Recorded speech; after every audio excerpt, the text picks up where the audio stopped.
An area farmers market is also offering COVID-19 vaccines. A very special photography exhibit honoring the victims of the Joplin tornado is on display at the Spiva Center for a limited time.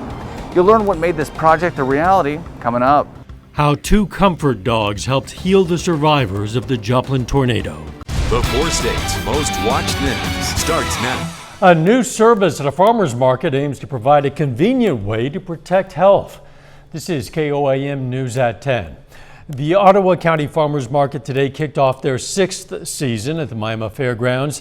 In addition to creating access to fresh produce, the market also aimed to give everyone access to a COVID-19 vaccine.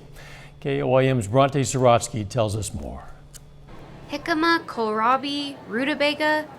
These produce items can be hard to find in most grocery stores, but can be found at the Ottawa County Farmers Market in Miami.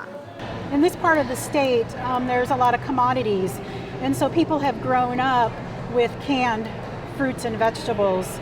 So, they're working to improve awareness about healthy eating in the county. Some people, the closest thing they have is a convenience store or maybe a Dollar General.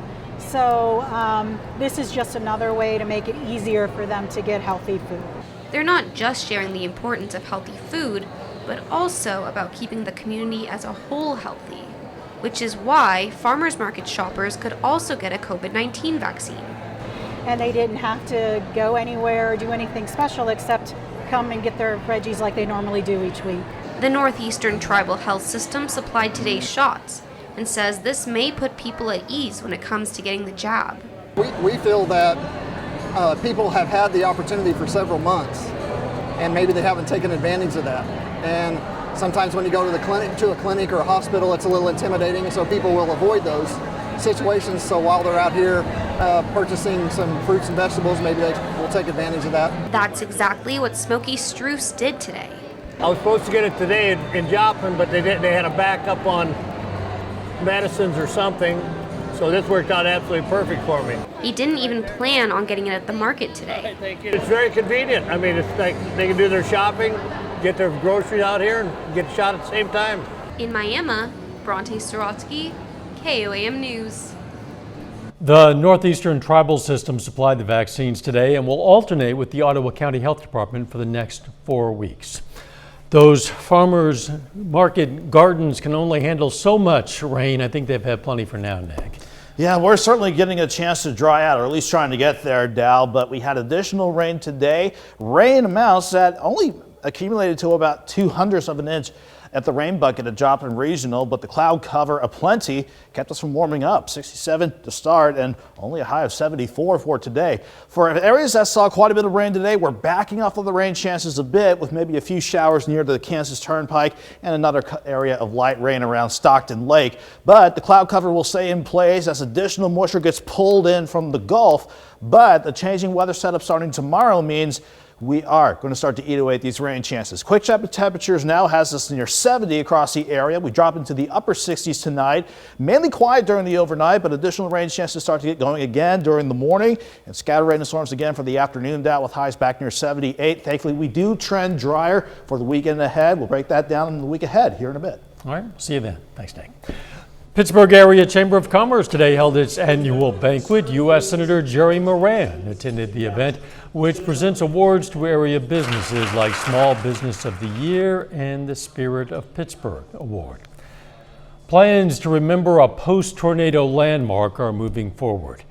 In 2018, the Spirit Tree, a tribute to the strength and spirit of the community, fell. Shortly afterward, members of the community started working on a sculpture that would replicate and commemorate the tree. A lot was done until the pandemic hit and other obstacles slowed the process. Now the process is about to start once again.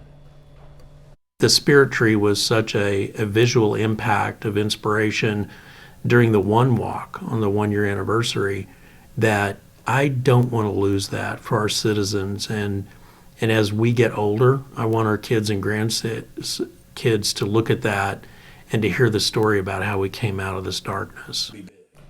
The fundraising efforts will start at the beginning of next year, and Hunt hopes the project will be complete well before the 15th anniversary of the tornado.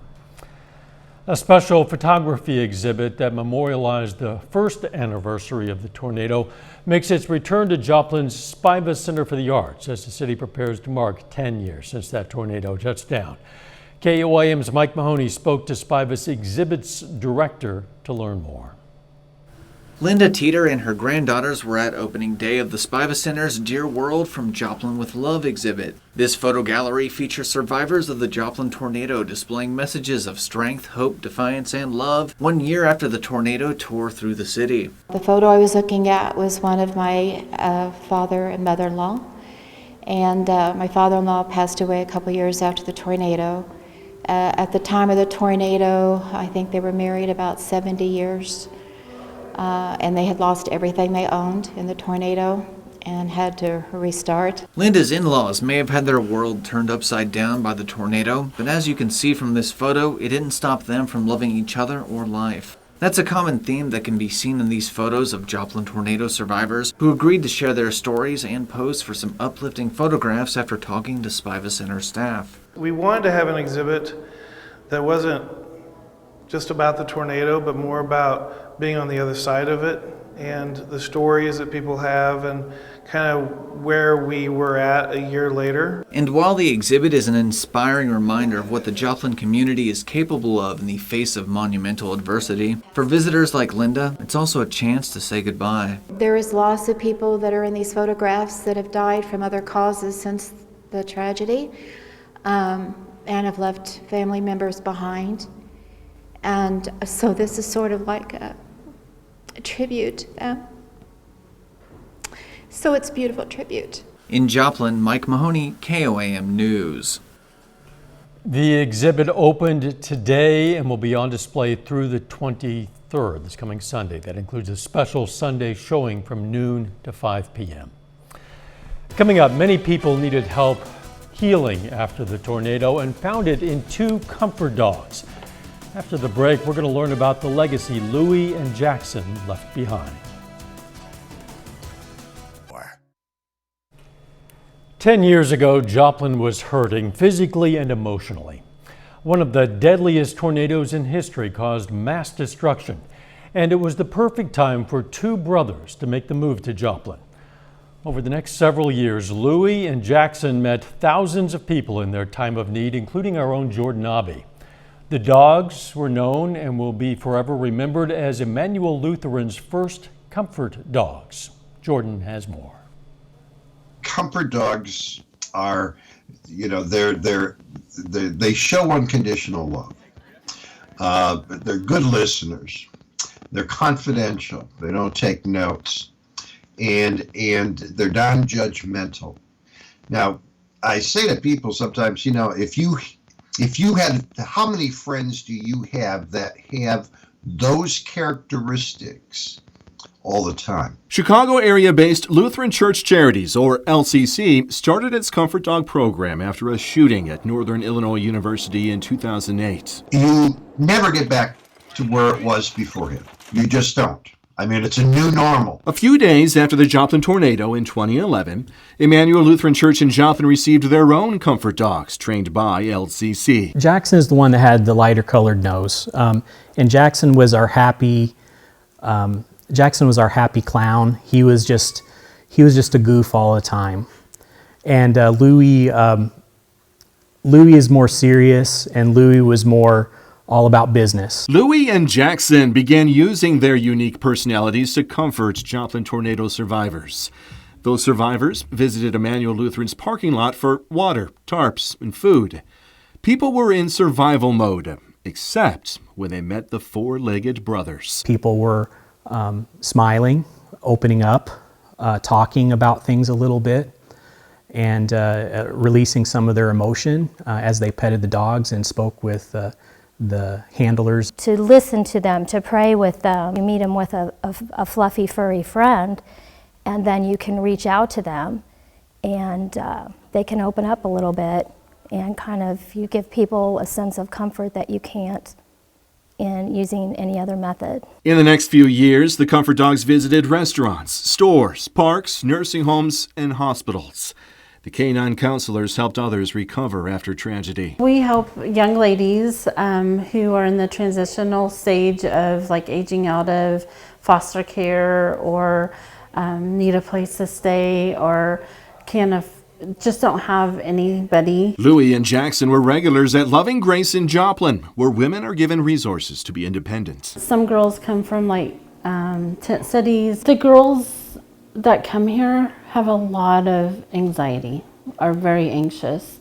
And a lot of them that came here had pets before. That was their comfort. So when the dogs came in, the girls, they smiled and laughed. And then when they left, their anxiety was less. Emmanuel Lutheran took the pair to places like Sandy Hook Elementary in Connecticut after a shooting in 2012. Another LCC dog there named Howie met with a young survivor. The boy is laying on top of Howie and just laid there. And in what was probably about 2 minutes, he lifted up Howie's ear and he told Howie what took place inside that classroom where the shooting was, because he was in there. First time he talked in 4 days. Soon there will be a new connection between Joplin and a comfort dog. After years of helping others, Louie and Jackson, nearly identical brothers, passed away. Although the dog's missions were complete, the ministry will continue. There's a few new puppies with LCC and a few older puppies going through Comfort Dog Boot Camp. They have to learn to work in situations where you have a lot of external noises. You could have sirens going off because of the nature of what we do. There could be a commotion. So they've got to be able to work in such a variety of situations and stay focused on what their task is. There are more than 130 LCC comfort dogs in 27 states. When the time comes for a new comfort dog in Joplin, it'll fill the positions of, but not replace, Louie and Jackson. Dogs are one of the few animals, if not the only, that will look you in the eyes. They'll look you in the eyes. And eyes don't lie. We want to be ready for what is needed. Built upon faith, Louie and Jackson's legacy continues to show that care, love, and compassion comes in many forms. Each comfort dog is known as a tool to establish or strengthen a person's faith. Emmanuel Lutheran will pay for their next comfort dog and travel expenses on national deployments. A little bit later, Pitt State looks to advance in the MIAA Baseball Conference Tournament as they take on #1 seed Central Missouri. Plus, we'll focus on decreasing rain chances and a warm-up for the weekend. That's up next.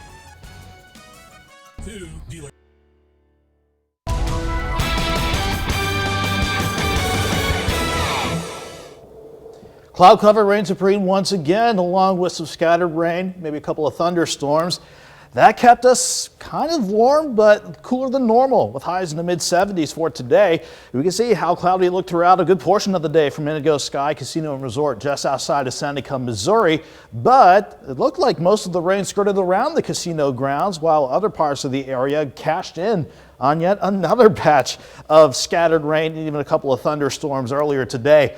Even though the rain that we saw today didn't amount to more than half an inch, all the rain that we picked up since last Friday has resulted in some minor flooding across a number of area rivers, especially the Neosho River from southwestern Allen County, working down all the way to Commerce and Miami, and including the Little Osage, the Osage, and the Marmaton around the Veda. Those are pushing minor flooding stages, and they will crest over the next few days and then fall below flood stage. So those flood warnings will be in effect until we get into Friday morning and as late as Monday evening. For the time being, thankfully, a bit of a break in the action, maybe a few leftover light rain showers around the northern shores of Stockton Lake. And at least we're looking okay from 7th and Range Line. Mostly cloudy up top, but we're dry in Joplin. 69, still plenty mild, with an east breeze almost at 10 miles per hour. Humidity sitting at 90%. Most of us are right around the 70-degree mark, but we will slowly drop back into the upper 60s with the cloud cover in place and a bit of a lull in our rain chances. But notice how more moisture gets pulled in, or is pulling in rather, from the Gulf of Mexico. It is not because of anything at the surface. Our last front that we had around the area fell apart late last night. The next front that we're watching doesn't come into play until next Tuesday. It's what's upstairs that's going to drive our weather setup through the weekend. This departing upper low, even though it's finally getting out of here, it is pulling in a little bit of an extra wave, allowing that moisture to pull in. Then this upper level ridge will start to eat away at our rain chances finally and keep us warm as we head into the weekend. So during the overnight, maybe a few random showers, and then we'll see if some more rain can start to develop by the morning drive as lows drop back into the upper 60s. Let's plan on some additional scattered rain, maybe a couple of thunderstorms in the mix as well, but notice how we back off on the coverage of the rain chances. So the rain chances will still be there, but it is a step in the right direction towards a bit of a drier weekend. 67 in the morning, 73 by noon, highs around 78. Friday night may start dry, but we may have to start Saturday morning out with some scattered showers, but the rest of the day will improve. The rain chances fall apart and lift to the north and west, and that results in a better setup for our Saturday. 67 in the morning, 75 by noon. Can't rule out a stray shower in our far western counties during the afternoon, but I'm seeing highs top out right around 80, and any rain, the bulk of these rain chances could result in maybe another half an inch or so. But as we step off and get close to the 7-day forecast, that upper ridge keeps us quiet through the weekend. But as we go toward the middle of next week, note those pair of upper level lows. That will push our next cold front our way. And by Tuesday, Wednesday, and Thursday, that will be our next best shot for strong, possibly severe storms that the entire weather team will keep an eye on. In the short term, no severe weather to worry about. 78 tomorrow, 80 Saturday, staying near 80 through the weekend. And maybe at least a brief break from the rain come Sunday or Monday. Yeah, we will trend drier, thankfully. Thanks, Nick. Coming up in sports, Pitt State baseball aims to knock off the #1 seed in the MIAA conference tournament. And it's championship night for the 3A regional softball tournament in Southeast Kansas. Jacob Leonard has that and more next.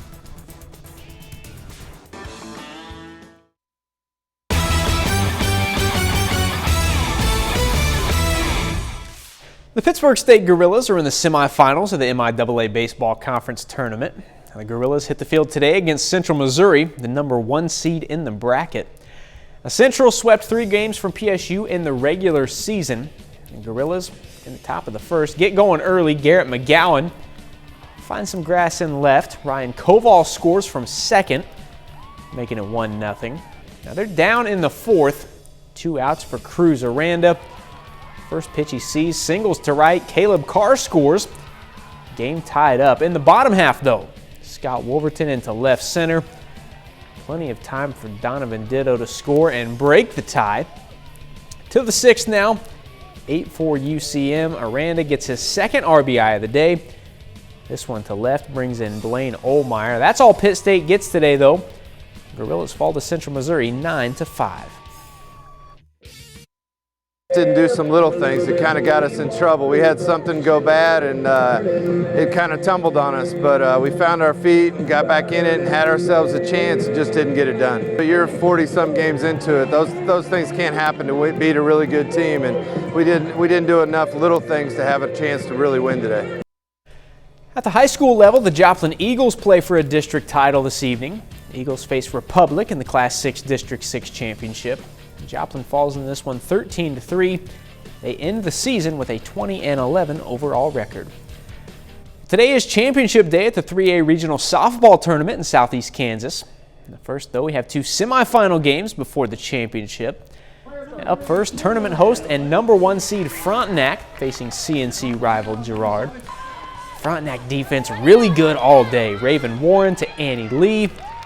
Lee turns it for the double play. Now in the 6th, check out Abby Beeman. Powers it out to opposite field with a runner on, gives the Raiders a 3-0 lead. A final inning, Girard not laying down. Alexis Jenkins with one on, check it out. Off the top of the fence, 2-run shot gets Girard within 1, but Frontenac holds the lead and wins it 3-2. Other side of the bracket, 2 more good teams. Columbus taking on Galena. And Maddie Freeman delivers for Galena in the 3rd. Back up the middle. That scores 2. Bulldogs get 3 in the inning. The next inning, Riley McNeamer drills a liner to left center to score Mia Sarwinski. 3 more for Galena in the 4th. Maddie Cole throws a gem for the Bulldogs. Complete game shutout for Cole. Galena moves on to the championship 6-0 over Columbus. So here we go, Galena and Frontenac. The winner goes to the 3A state tournament. In the first inning, Hattie Pyle with 2 on. Drills it up and out to left. Frontenac gets 5 runs in the first inning. They're up 7-0 in the third. Pyle back to work this time. Going through the right side. 2 will come in to score. Pyle safely in there for the triple. The Raiders go up 11-0 through 3. Now in the fourth, I'm not kidding, man. This was the Hattie Pyle game. Pyle again, big shot over the left field fence. Hattie Pyle goes 3 for 3, 2 homers, 6 RBIs. Frontenac would finish it off in 5 innings. The Raiders headed to state, beating Galena 12-0. That's a look at sports. We're back with more news after this. Take time now to honor a local veteran. Jason Murray served in the U.S. Air Force from 1994 to 2017. Quapaw, Oklahoma native was stationed in the Middle East, and we salute Jason Murray, a 4-state hero. Last weekend, an organization called MORE hosted the Big Iron Overland Rally, a gathering of Big Brutus in West Mineral, Kansas. At that event, Overland campers from all around got together for a weekend of music, food, fun, and education. Well, today, MORE presented a check to Big Brutus, Inc. with some of the profits from that event. More rain chances ahead of us, Nick Kelly. But thankfully, we trend drier as we get into this weekend, Dow. Some scattered showers, couple of storms tomorrow with highs near 78. Rain during the morning Saturday, then dry in the afternoon with highs around 80. We'll hold off on any strong thunderstorms until the middle of next week. Thanks for joining us. We'll see you right back here tomorrow. Let's take care of ourselves and each other.